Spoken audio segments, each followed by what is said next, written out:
बिस्मिल्लाहिर्रहमानिर्रहीम अस्सलाम वालेकुम। मैं हूं मुजाहिद हुसैन और आप देख रहे हैं EDU training YouTube channel. Sir ji हमें सिम मिल चुकी है, किस कैसे मिलेगी? बेनज़ीर के दफ्तर जाते हैं तो वो बताते हैं कि यहां से सिस्टम बंद हो गया है। दुकान पर जाते हैं तो वो कहते हैं कि हमारे पास अभी तक शुरू नहीं हुआ। तो हमें सिम पर किस तरह से किस मिलेगी, ये वीडियो मैं बनाने वाला नहीं था। 4-5 व्यूअर की जानब से बार बार पूछा गया तो फिर मैंने बेहतर समझा कि सारे लोग परेशान हैं कि सिम में ले चुके हैं, लेकिन सिम पर किस कब और कैसे मिलेगी, उन्हें कुछ करना तो नहीं है सिम पर। इस लिहाज से तो वीडियो को लाइक, चैनल को सब्सक्राइब कर लें। 1 मिनट कोई सेकंड का वीडियो है, मुकम्मल सुन लें।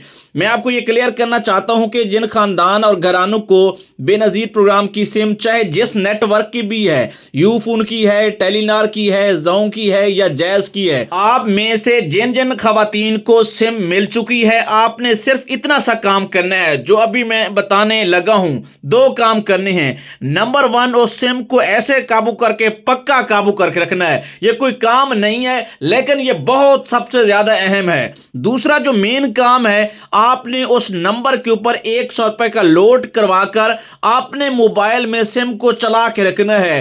किसी के पास किसी को दिखाने की, कोई अकाउंट बनाने की, कोई अकाउंट कोड लगाने की कोई जरूरत भी नहीं है। बस केस आपकी ऐसे आ जाएगी, आपको मैसेज आ जाएगा, आपको किसी के पास जाने की कोई जरूरत नहीं है, कोई जरूरत नहीं है, कोई जरूरत नहीं है। अल्लाह हाफिज।